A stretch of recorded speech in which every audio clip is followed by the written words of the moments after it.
प्रतिष्ठा नहीं। कोई भी गुण देख लो, कोई भी कला देख लो, कारीगरी देख लो, प्रत्येक दृष्टि से, गुण की दृष्टि से, सौंदर्य की दृष्टि से, रूप की दृष्टि से, शील की दृष्टि से भगवान के जैसा कोई दूसरा नहीं है। स्वभाव की दृष्टि से क्या कहना। सुखदेव जी महाराज जंगल चले गए, व्यास जी को उत्तर नहीं दिया। व्यास जी ने अपने शिष्यों को भागवत जी के श्लोक कंठस्थ करा दिए और कहा कि तुम लोग जंगल में जाते हो, तुमको भय लगता है तो श्लोक गाया करो। वो गाने लगे, क्योंकि नट शब्द विप्रलंब श्रृंगार का वाचक है और वर संयोग श्रृंगार का वाचक है। इनका बपू ऐसा है, संयोग विप्रलंब एक साथ दोनों का दर्शन हो जाता है। अखिल सौंदर्य सार सर्वस्व श्री कृष्ण हैं। कर्णयो कर्णिकारम, कानों पर कनेल का फूल है। कर्णिकार कनेल के फूल को कहते हैं। पीला फूल होता है ना लंबा, कर्णिकार कहते हैं संस्कृत में उसको। वो होता ही ऐसा है कि उसको कान पर बहुत आराम से रखा जा सकता है। दूसरा फूल तो गिर जाता है, लेकिन ये यहां ठीक से फंसा लो तो रहा आएगा कनेल का फूल। कर्णयो कर्णिकारम, कानों में कर्णिकार का फूल है। कान तो दो ही हैं और कर्णिकार एक है। एकमेव कर्णिकार पुष्पम, जीव गोस्वामी जी लिख रहे हैं, एकमेव कर्णिकार पुष्पम कदाचित दक्षिण कर्णे विदधाति कदाचित वाम कर्णे। कहते कर्णयोः द्विवचन इसलिए है और कर्णिकारम एक वचन इसलिए है कि कनेल का फूल तो एक ही है, पर कभी उसको दाहिने कान पे रख लेते हैं, कभी बाएं कान पे रख लेते हैं। बोले भैया अदला बदली क्यों करते हैं? कहते भैया ये बड़े रहस्य की बात है, ये संकेत पुष्प है। संकेत पुष्प का मतलब जब ठाकुर जी गोचारण के लिए चलते हैं तो विरहिणी व्रजांगनाएं नंदालय में आ जाती हैं और विरह कातर नेत्रों से अपने प्रियतम से पूछती हैं। वहाँ नंद बाबा, यशोदा मैया, दाऊ दादा, सखा सबके सामने खुल के बातचीत तो संभव नहीं है, इसलिए वे अपने विरह कातर आंखों से पूछती हैं, प्रियतम आप तो गैया चराने जा रहे हो और हम कैसे जिएंगे आपको देखे बिना। बीच में कम से कम एक बार दो बार तो दर्शन देना पड़ेगा, तो आज किधर जाओगे गैया चराने? तो ठाकुर जी ऐसे ऐसे फूल, मानो ये कर्णिकार नहीं तो गुड़हल है, ऐसे ही मान लो कर्णिकार का फूल, ऐसे ठाकुर जी फूल हाथ में लेके ऐसे उसको ऐसे देखते हैं और गोपियों की तरफ नहीं देखते हैं। देखने से तो पता चल जाएगा कौन नजर किधर जा रही है। थोड़ा कनखी से देख लेते, फिर ऐसे ऐसे देखते हैं। मानो वो कहते हैं ठाकुर जी कि हे गोपियों, प्रेमियों का हृदय ही सुमन है। सुमन, क्या? सुमन, उत्तम मन, ये भाव की सुगंध से भरा है। प्रेमियों का हृदय ही सुमन है। अब वो संसार में नहीं रहता है, प्रेमियों का मन रूपी सुमन तो मेरे हाथ में रहता है। आपका मन तो हमारे निकट है, मैंने उसे पकड़ रखा है। अब तुम व्याकुल मत हो, देखो हमको इधर जाना है, ऐसे देखो हमको इधर जाना है। गोपियां समझती इधर जाएंगे अब गैया चराने, और ये देखो हमको इधर जाना है, इधर रख लेती है। पर कई बार ऐसा होता है कि हमारे अत्यंत निकट रहने वाले लोग उन महापुरुषों का संग या उनका लाभ नहीं ले पाते। वो नौकर चाकर से प्रेम कर लेंगे, ड्राइवरों से प्रेम कर लेंगे, विद्यार्थियों से प्रेम कर लेंगे, हैं? अपनी अपनी उनकी जो स्तर है ना कोटि, उसी से प्रेम उनका हो जाएगा। अच्छे साधु साधक सज्जन महात्मा अच्छे नहीं लगेंगे उनको।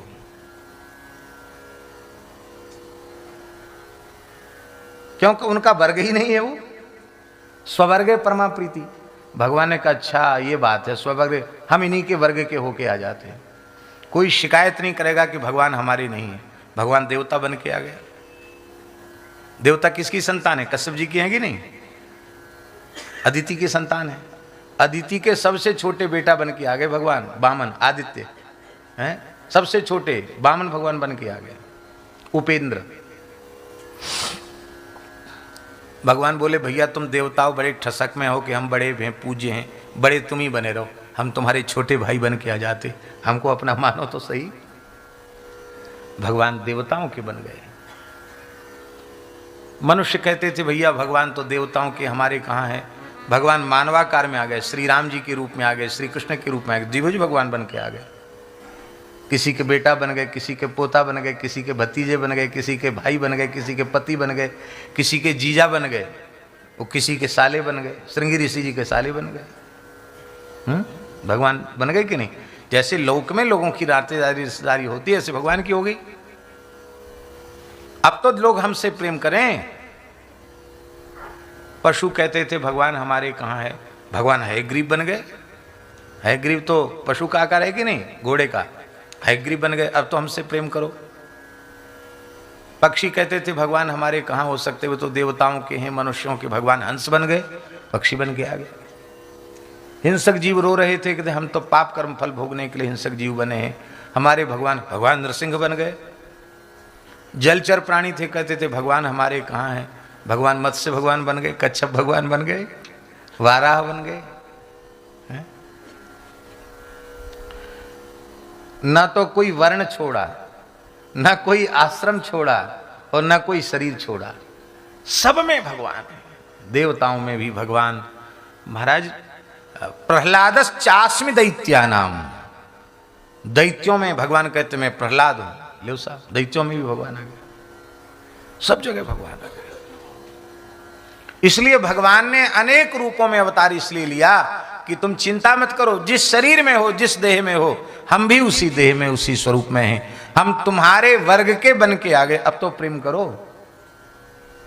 पर भैया भगवान कितने वर्ग के बन के आ जाए फिर भी प्रेम होगा नहीं।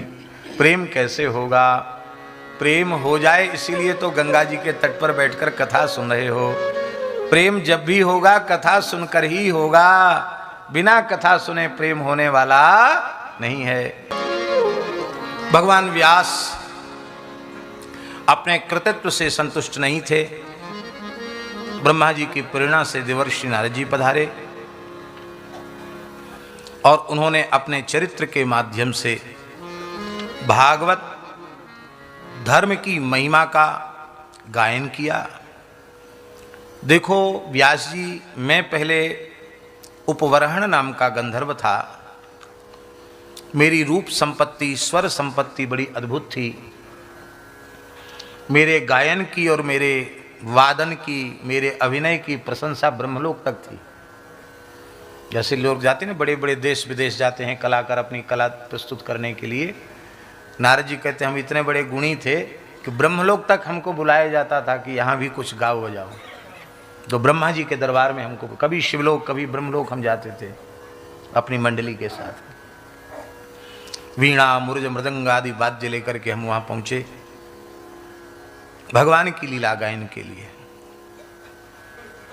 ताल मूर्छना से युक्त होकर जैसे ही गाना शुरू किया तो हमारे साथ तो अभिनय के पात्र थे ही भगवान की लीला के, अप्सराएं भी थी और ब्रह्मलोक की अप्सराएं भी थी। तो ब्रह्मलोक की अप्सराओं का सौंदर्य स्वर्ग की अप्सराओं से अधिक श्रेष्ठ है।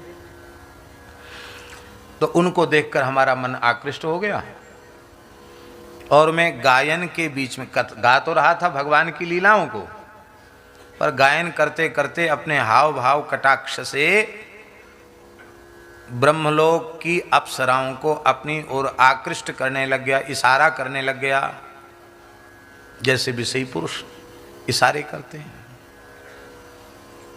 यह कुचेष्टा ऋषियों को सहन नहीं हुई और उन्होंने शाप दिया और हमारा ब्रह्मलोक से पतन हो गया। कहाँ ब्रह्मा जी की सभा तक जाने का हमारा सौभाग्य। हमें धरती पर कन्नौज शहर में द्रुमिल गोप के घर में जन्म लेना पड़ा।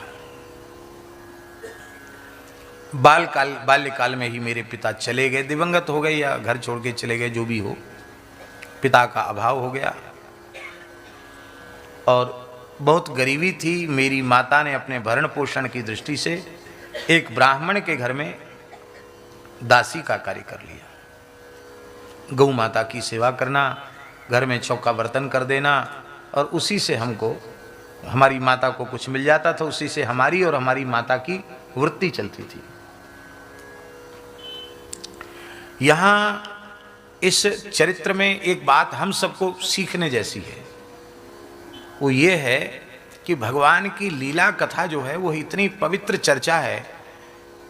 देखो, हम निर्विकार सुखदेव जी नहीं हो सकते, ये तो बिल्कुल पक्की बात है, क्योंकि हम कलिमल ग्रसित मलिन हृदय के कलयुगी प्राणी हैं। हम सुखदेव जी तो नहीं हो सकते, पर क्या यह विचार भी नहीं कर सकते कि जिस आसन पर आप लोगों ने हमको बिठाया है, यह आसन मनुष्य का नहीं है, यह आसन परमहंस चक्र चूड़ामणि आचार्य महामुनीन्द्र भगवान श्री सुखदेव जी का आसन है। इतना भी हम विचार रखें तो इस आसन की पवित्रता बनी रहेगी। आप लीला कथा गाओ और आपकी दृष्टि धन पर रहे, आपकी दृष्टि कामनियों पर रहे, तो आप फिर ऊंचे पद पर बैठे रहने लायक नहीं हैं। आपको नीचा देखना पड़ेगा, आपको नीचे गिरना पड़ेगा। स्वामी जी के यहाँ सत्संग का एक नियम हमको बहुत अच्छा लगता है। आगे आगे साधक वर्ग बैठेगा। स्वामी जी के समय यही पद्धति थी ना, और कई संतों के, ये बहुत उत्तम पक्ष है। अत्यंत निर्मल और निर्विकार दृष्टि और व्यवहार होना चाहिए। आप लोग अन्यथा न माने, राजस्थान में एक जगह की सत्य घटना है। एक प्रेतोद्धार के लिए एक महात्मा, एक व्यासी हमारे परिचित थे, उनको कथा के लिए ले गए। जगह का नाम हम जानते लेकिन बताएंगे नहीं जगह का नाम। जयपुर के आसपास की बात है, इतना समझ लो। और जिस जीवात्मा के उद्धार के लिए कथा कहने भागवत जी की व्यास जी को ले गए थे, वहां उस जीवात्मा ने ही व्यास पीठ से व्यास जी को उठा के दूर फेंक दिया। कथा कहते कहते व्यास जी दिखाई कोई नहीं पड़ रहा, महाराज जी उठाओ, पटक दिया जोर से। वो चिल्लाए तो वो भागे, जब गिरे तो भागे व्यास जी, उनको कुछ दिख रहा होगा।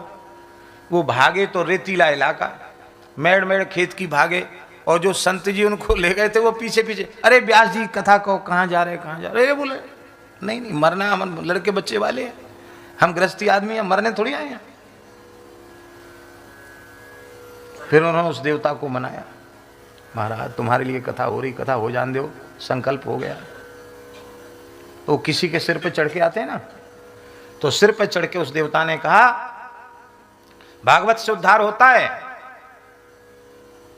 लेकिन अमुक व्यक्ति वो व्यास पीठ पर बैठने के लायक नहीं, आचरण पवित्र नहीं,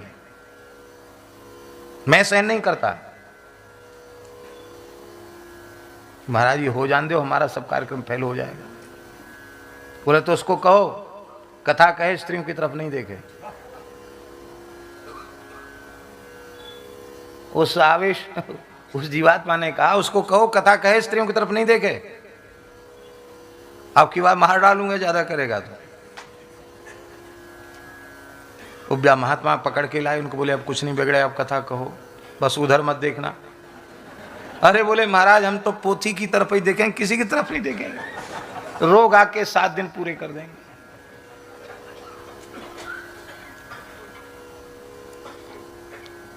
हम यह नहीं प्रमाणित करते हैं कि हम बहुत पवित्र और सच्चरित्र व्यक्ति हैं, लेकिन इतनी अवश्य हाथ जोड़कर प्रार्थना करते हैं, भगवान की कथा कहने वाले, कीर्तन करने वाले, उपदेशक, उनका जीवन बहुत पवित्र होना चाहिए, बड़ा मर्यादित जीवन होना चाहिए। मेरी बहुत विनम्र हाथ जोड़कर प्रार्थना है, आपको तत्व साक्षात्कार, भगवत साक्षात्कार हो चुका है कथनचित, आप कहते हैं हम मान लेते हैं आपकी बात, तो भी आप प्राचीन मर्यादा का अतिक्रमण न करें, स्त्रियों से प्रत्यक्ष अपने शरीर की सेवा न करावें, एकांत में सत्संग की भी बात स्त्रियों से न करें। समूह इसलिए है, भगवान की बात है, आप सुनो, आप सुनो, हम सुने, सब लोग सुने, सबका कल्याण हो, यही बात है। किसी भी स्थिति में मर्यादा का अतिक्रमण नहीं होना चाहिए।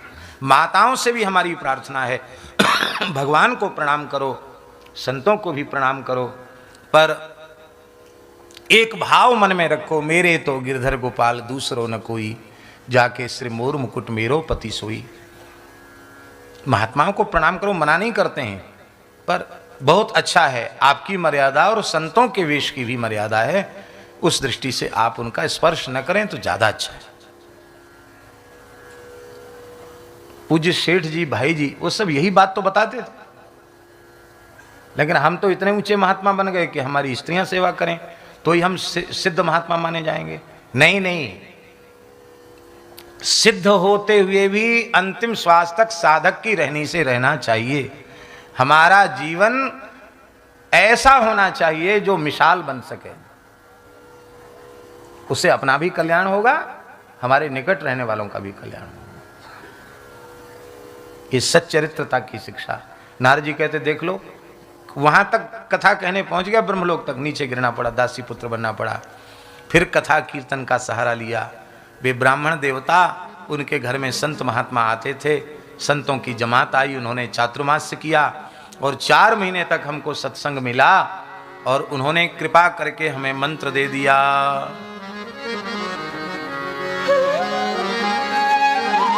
कौन सा मंत्र दिया?